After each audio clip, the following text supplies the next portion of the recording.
Time travel is when people want to go to the past or the future. It's an idea that we've thought about for many, many years. Why do we want this? We want it because our minds remember old things and think about new things. This makes us feel time moving. But is time real? Or is it an idea in our heads? What if we can change how time works? Einstein says time is not what we think. For him, past, now, and future can be different for each person. We say time travel is hard because we think time only moves one way. If time is only what we think, maybe we can find new ways. Could we make time change like space? Scientists ask these questions to see if it's possible. Time travel means going to the past or moving to the future. Many people think it is like seeing yourself 20 years ago. But imagine if you became a baby instead. Usually, time travel means going faster to the future or visiting the past. It is like a special trip in time, changing how fast we move in time. We often think we move from the past to the future every day. But time travel could mean going back to see something again or moving quickly ahead to see the future. Imagine seeing things before they happen.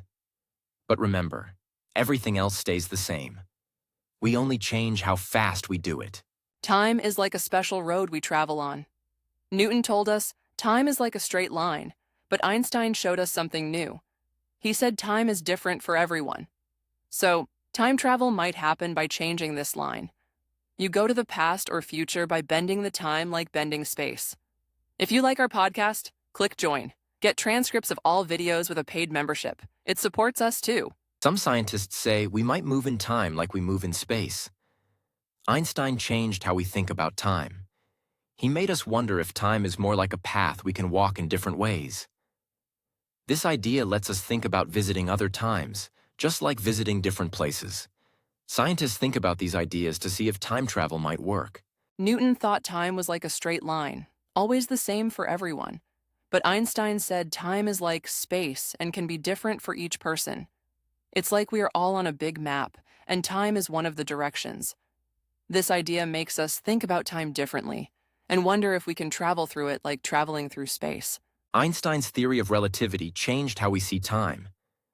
It shows us that time isn't just a line, but can bend and twist. This means we could think about moving in time like moving in space. Space-time has 4 directions: up, down, forward, backward, and time is one of them.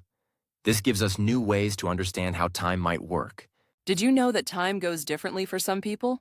Yes, according to Einstein, time is like this.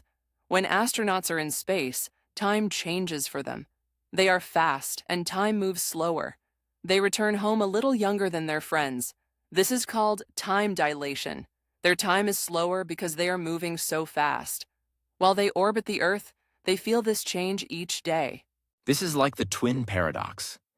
Imagine 2 twins. One goes to space and the other stays on Earth. The one in space comes back a bit younger.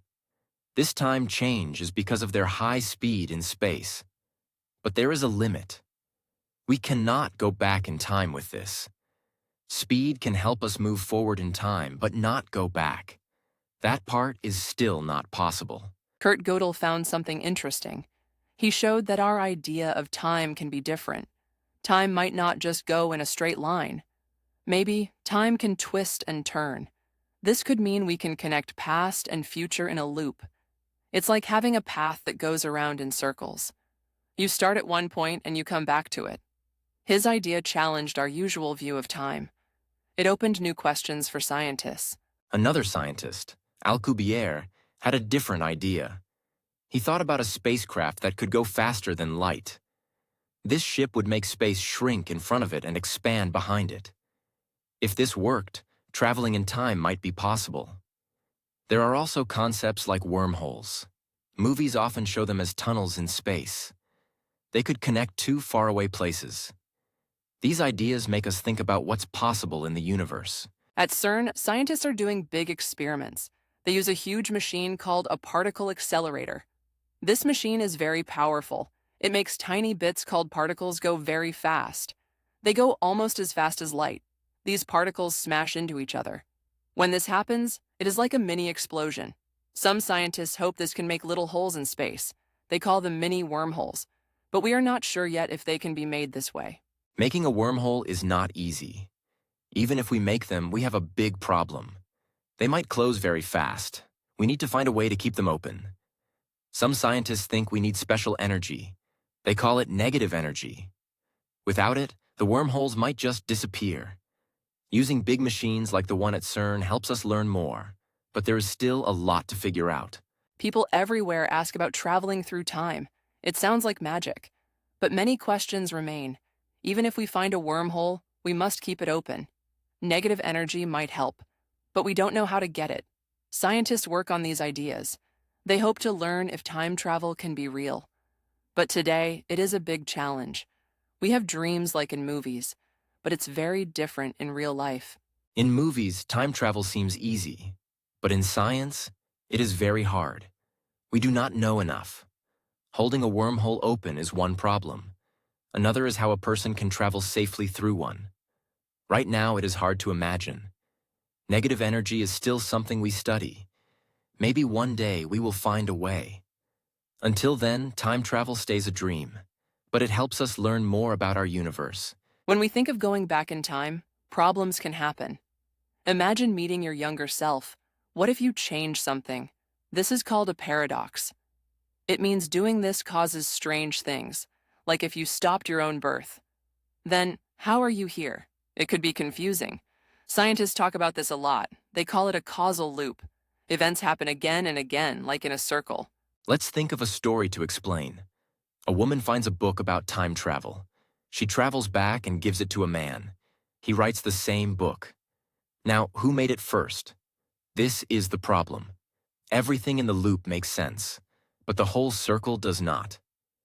Where did the book start? Scientists wonder about these interesting questions a lot. There is another big question. Where do events come from? We know what happens before, like why we are born. But where does the first event begin? Some scientists, like Stephen Hawking, ask about the beginning of the universe. They say it is hard to know what came before time started. It is like asking what is north of the North Pole. It is a question that makes us think deeply. Maybe the start of everything did not have a cause. It just began. Quantum physics talks about this. Things may happen without any start. The Big Bang might not be just an event in time. It starts time itself. It makes us wonder if we can ever know the true start of things. That is why some events can be hard to explain. Maybe it helps us see how special our universe is. We hope you liked our chat about time. Please remember to explore more about physics. There is so much to learn. Also, give us a like and tell your friends about us. Please leave a comment or review. Thanks for listening. See you next time.